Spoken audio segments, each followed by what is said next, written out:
की सेटिंग, कहा कि अब तुम जाके उनका मुकाबला करो। तौहीद मुफज्जल, इसका थोड़ा सा तज़किरा शहीद मुर्तज़ा मुतहर्री ने अपनी उस किताब में किया है जो बच्चों के लिए बहुत अच्छी है, दास्तान रास्तान, यानी सच्चों की कहानियां। ये पूरी हदीस नहीं बताई, पूरा वाकया बताया है, बड़ा इंटरेस्टिंग। ये मुफज्जल इब्ने अमर फजाइल के एतबार से मासूमीन को इस तरह से उनके फजाइल बयान करते हैं कि तोहमत लग गई कि शिया रहे ही नहीं है, तो इमाम को खुदा समझने लगे। और इल्म के एतबार से, और फिर आखिरी ज़माने के शियों की हालत, उनकी वो जो एक हदीस है उस वही मसला बहुत ही स्मॉल स्केल पर मेरे साथ है। और वह हदीस ये है कि वह बाजार मदीना से गुजर रहे हैं, देखा कि किसी दुकानदार का किसी कस्टमर से या खरीदार से झगड़ा हो रहा है, और रुपए पैसे की बात है, और अच्छा खासा उसमें कोई इन्वॉल्वमेंट है अमाउंट का। मसलन दुकानदार कह रहा है कि मैंने तुम्हें सामान उधार दिया था $1000 का, तुमने पैसे नहीं दी, और वो कह रहा है कि मैं पेमेंट कर चुका हूं, तुम झूठ बोल रहे हो। वो कह रहा है तुम झूठ बोल रहे हैं। लड़ाई झगड़ा दंगा फसाद, अभी फिजिकल मुकाबले की बात नहीं आई, लेकिन एक दूसरे को बुरा कहा जा रहा। मुफज्जल को गुस्सा आ गया, उन्होंने दोनों को बाजू से पकड़ा और घसीटते हुए अपने घर में ले गए। अच्छा, पुराने जमाने के शहर कौन से बहुत बड़े शहर होते थे, बाजार से निकले तो घर शुरू हो गए।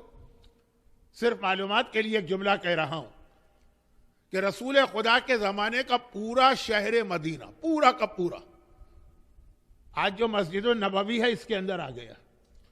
आप जब इस आज की मस्जिद नबवी के अंदर जाएं या उसके बाहर बाहर से एक राउंड लगा लें, तो गोया आपने रसूल खुदा के जमाने का पूरा शहर मदीना घूम लिया। सिर्फ थोड़ा सा हिस्सा जो लोग हज या उमरा करके आए हैं वो इस जुमले का मजा लेंगे, बाकी लोग, जैसे बाकी मेरी सारी बातें बहुत खुश्क लगती हैं, वो इसको भी नजरअंदाज कर दे। सिर्फ थोड़ा सा हिस्सा जो किबले की तरफ है वो बाहर रह गया है, क्योंकि तीसरे खलीफा के बाद किसी भी हुक्मरान और बादशाह ने किबले वाली दीवार को टच नहीं किया। बाकी तीन तरफ मस्जिद को एक्सटेंड किया, तो पूरा मदीना, पूरे मदीने से मतलब बाजार, दुकान, मकान, बागात, कुएं, सारा का सारा मदीना। इतना सा शहर था रसूल के जमाने में। तो मुफज्जल ने दोनों को बाजू से पकड़ा और बराबर में ही अपना घर है वहां लेके गए। कहा क्या बात है? कहा कि ये मसला मसलन $1000 या $5000 पे झगड़ा हो रहा। मुफज्जल अपने कमरे में गए, वो रकम निकाल के लेकर आए, और जो मसलन दुकानदार कह रहा है मुझे पेमेंट नहीं मिला, उसके मुंह पे मारी। मुंह पे मारा तो खैर मैं गलत कह गया, उसके सामने रखी और कहा ले जाओ, खत्म करो झगड़ा। अब वो दोनों के दोनों हैरान और परेशान कहे, मुफज्जल तुम कौन से ऐसे मिलियनर और बिलियनर हो कि जरा जरा सी बात पर $5000 दे दिए तुमने? कहा ये मेरी रकम नहीं, ये इमाम मासूम ने मेरे पास एक बड़ा अमाउंट अमानत रखवाया। तुम दोनों छठे इमाम के शिया हो, और इमाम ने कहा है कि अगर हमारा शिया कभी भी पैसे के बारे में ऐसा झगड़ा करे कि दूसरे तमाशा देखें, मजा लें। ये घर का झगड़ा होता अलग बात है, लेकिन ये मार्केट का झगड़ा, मार्केट हमेशा एक समझिए कि फिलहाल भी अगर हम कहें तो ईरान को छोड़कर या इराक के कुछ शहरों को छोड़कर अगर 2 दुकानें शियों की होंगी तो 8 दुकानें गैर शियों की होगी, तो वो तो तमाशा देखेंगे ना। कि जब दोनों के दोनों इमाम के चाहने वाले, इमाम ने कहा अगर हमारे 2 शिया आपस में लड़े, हमारी रकम दे के उनके झगड़े को खत्म कराओ, लेकिन मैं ये बर्दाश्त नहीं कर सकता कि गैरों के सामने हमारे शियों का झगड़ा पहुंचे और वो हमारा या हमारे शियों का मजाक उड़ाए। ये वाली एक इबादत करार पाई इस्लाम में। ये अमल जो है, अगर आप एक लिस्ट बनाए इस्लाम में इबादतों की, तो नमाज होगा, रोजा है, हज है, फुरूए दीन है, और वालिदैन की खिदमत है।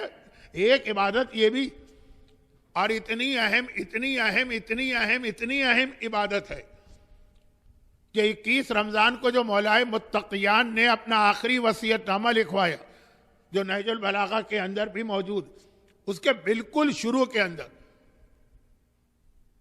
हसन और हुसैन का नाम लेके बात शुरू की कि बेटा मैं तुम्हें वसीयत करता हूं उसी कुमा। लेकिन हर एक को पता है कि जब इमाम इस तरह से दूसरे इमाम को वसीयत कर रहा हो तो वसीयत उनको की जा रही है, सुनाया हमको जा रहा। उसी को मैं तुम दोनों को वसीयत करता हूं बेतक़वल्लाह, तक़वा इख्तियार करना, व इस्लाह ज़ातिल बैन, व सलात व सौम वल कुरान। बाकी के जुमले तो आप बहुत सुनते, अल्लाह अल्लाह फिल सलात, अल्लाह अल्लाह फिल कुरान, अल्लाह अल्लाह फिल हज। लेकिन सबसे पहले हत्ता नमाज रोजे से पहले इस्लाह ज़ातिल बैन, दो मोमिनों में झगड़ा हो तो उस झगड़े को तय कराओ, हल कराओ, खत्म कराओ। व इन्नी क़स्समे तो जद्दाकुमा, मैंने अपने कानों से तुम्हारे नाना को यह कहते सुना है, इस्लाह ज़ातिल बैन अफ़ज़ल मिन इबादत सना। एक साल मुसलसल कोई नमाजें और रोजा रखे उससे ज्यादा सवाब है दो मोमिनों के इख्तिलाफ को खत्म कराने का। तो ये एक इबादत है इस्लाम में, इस्लाह ज़ातिल बैन। और ये